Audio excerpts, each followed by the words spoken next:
সাবধান।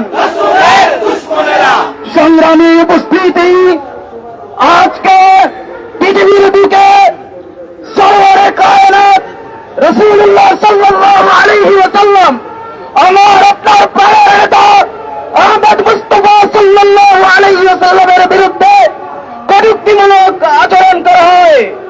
আমরা সেই সমস্ত ভারতীয় কুলাঙ্গারদেরকে হুঁশিয়ার করে দিতে চাই। আমরা বলতে চাই, আমরা রক্ত দেওয়া মুসলমান, আমরা মুসলমান রক্তের নজরানা পেশ করতে পছন্দ করি। রাসূলের বিরুদ্ধে যদি আর একবারও পুরো বিশ্বে কোন জায়গা থেকে কটূক্তিমূলক আচরণ বের হয়, মুসলমান রক্তের নজরানা পেশ করে সাথে রাসূলকে তার পাওনা বুঝিয়ে ছাড়বে ইনশাআল্লাহ। আমরা এখন আমাদের বৈষম্য বিরোধী কওমি ছাত্র ঐক্য পরিষদের যারা আমরা কর্মসূচি ঘোষণা করেছি, এখান থেকে আমরা মিছিল নিয়ে শান্তিনগরের উদ্দেশ্যে রওনা হব।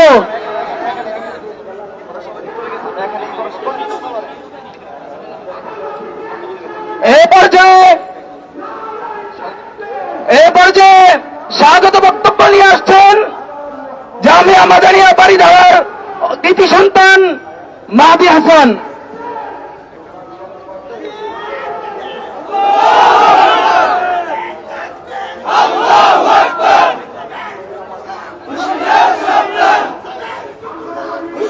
نحمده ونصلي على رسوله الكريم أما بعد। সংগ্রামী সাথী ও বন্ধুগণ, আমরা দৃষ্টি লক্ষ্য করতে পেরেছি ভারতে কসাই মুদির বিজেপির সরকারের সংসদ সদস্য এবং রামগিরি মহারাজ রাসূলুল্লাহ সাল্লাল্লাহু আলাইহি ওয়াসাল্লাম, যিনি আমাদের বিশ্ব মুসলিমের প্রাণ পুরুষ বিশ্বনবী হযরত মুহাম্মদ সাল্লাল্লাহু আলাইহি ওয়াসাল্লাম কে নিয়ে তারা কটূক্তি করেছে। ও যারা মুহাজিরিন, আজকের এই প্রোগ্রাম থেকে আমরা দেশহীন ভাষায় বলতে চাই, ভারতকে হুঁশিয়ারি দিয়ে বলতে চাই, সেভেন সিস্টার যদি রক্ষা করতে চাও তাহলে তাদেরকে অতি দ্রুত গ্রেফতার করো। অন্যথায় যেমনই ভাবে গত কয়েকদিন যাবৎ আমরা দেখতে পাচ্ছি ভারতে মুসলমানদের রক্তক্ষরণ হচ্ছে, বিশ্বের মুসলমানদের রক্তক্ষরণ হচ্ছে, ভারতে মুসলমানরা রাস্তায় নেমে এসেছে, ঠিক তেমনি ভাবে সারা বিশ্বের মানুষ বাংলাদেশের মতো রাস্তায় নেমে এসে নবীর প্রেমে রক্ত দিতে প্রস্তুত। তাই আমি ভারতীয় হাই কমিশন সহ ভারতকে আমরা হুঁশিয়ারি করে বলতে চাই, অনতি বিলম্বে তাদেরকে গ্রেফতারি পরোয়ানা জারি করা হোক, অন্যথায় বিশ্ব মুসলিম সইবে না, বিশ্ব মুসলিম সইবে না। আসসালামু আলাইকুম ওয়া রাহমাতুল্লাহ। তেরা মেরা রিশতা ক্যা, লা ইলাহা ইল্লাল্লাহ।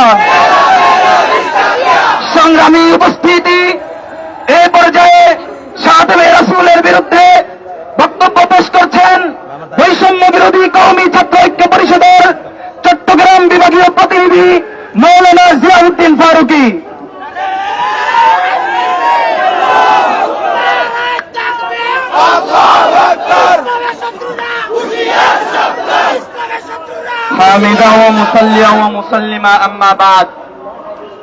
সম্মানিত উপস্থিতি, আজ বক্তব্য দেওয়ার মতো সময় আমাদের চলে গেছে। যখন ভারতের বোম্বাইয়ের মধ্যে আমার আপনার নবী, কলিজার নবী মুহাম্মদ আরবি সাল্লাল্লাহু আলাইহি ওয়াসাল্লামকে নিয়ে কটূক্তি করা হয়, তখন আমাদের বাইতুল মুকাররমের সামনে দাঁড়িয়ে থাকার সুযোগ নাই।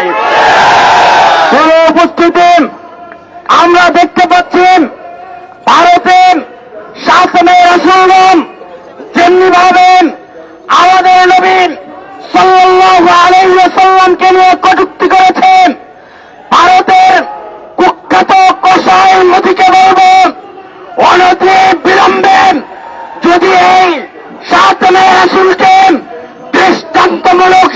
মুক্তি দেওয়া না হয় ভারত খণ্ড বিখণ্ড হয়ে যাবে, ভারতের বিরুদ্ধে যুদ্ধ ঘোষণা করা হবে।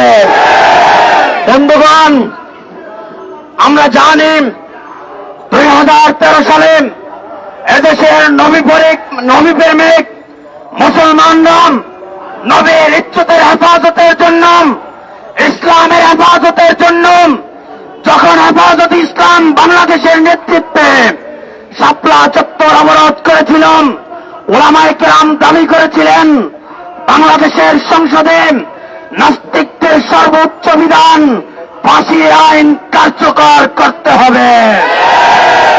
এই আওয়ামী লীগের সরকার, স্বৈরাচার সরকার এক রাত্রের মধ্যে বাংলাদেশের হাজার হাজার ওলামায়ে কেরামদেরকে হত্যা করেছে। আজও আমাদের হাজার হাজার ভাই পঙ্গু অবস্থায় রয়েছে, কিন্তু আমাদের দাবি আজ পর্যন্ত বাস্তবায়ন হয় নাই।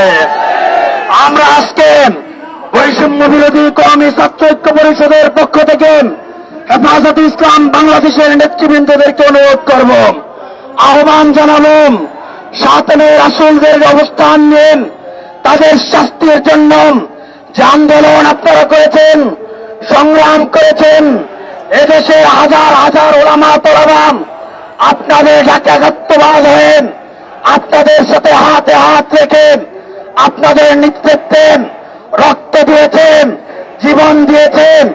আজও আমাদের অবস্থান স্পষ্ট করছেন, আপনারা নাস্তিকদের সর্বোচ্চ বিধান কার্যকর করার জন্য আবারও যদি ডাক দেন, এদেশের ছাত্র জনতা আপনাদের পাশে থাকবে ইনশাআল্লাহ। প্রিয় বন্ধুগণ, আমরা আশা করব, আমরা প্রস্তুত থাকব।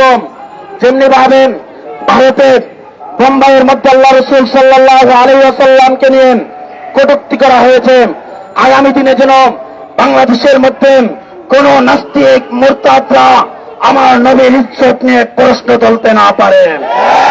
সাথে সাথে এক দাবি, নাস্তিকদের 7 মে রাসূলদের এক বিধান, তাদেরকে প্রকাশ্যে মৃত্যুদণ্ড দিতে হবে।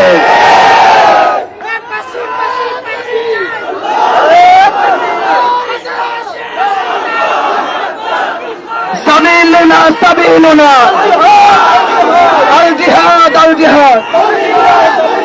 সংগ্রামী উপস্থিতি, এ পর্যায়ে বক্তব্য পেশ করবেন বৈষম্য বিরোধী কওমি ছাত্র ঐক্য পরিষদের হাটহাজারী প্রতিনিধি জিহাদুল ইসলাম।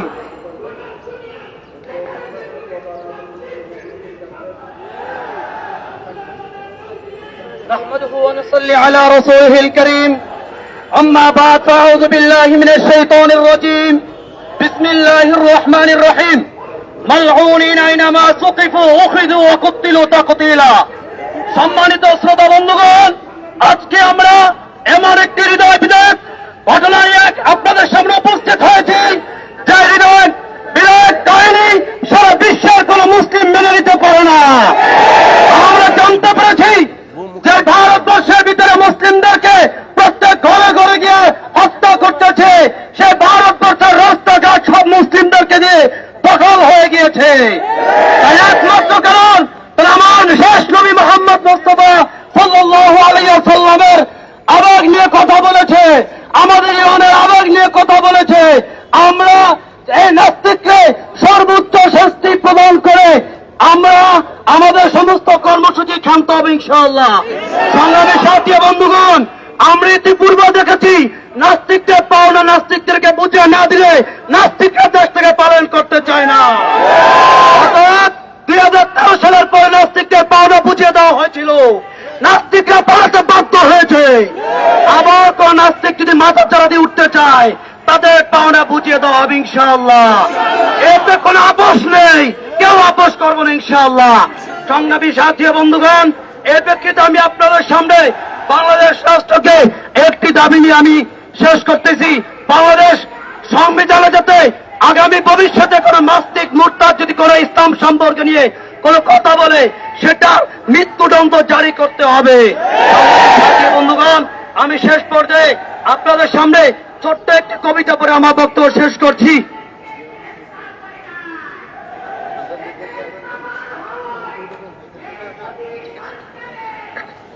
সংগ্রামী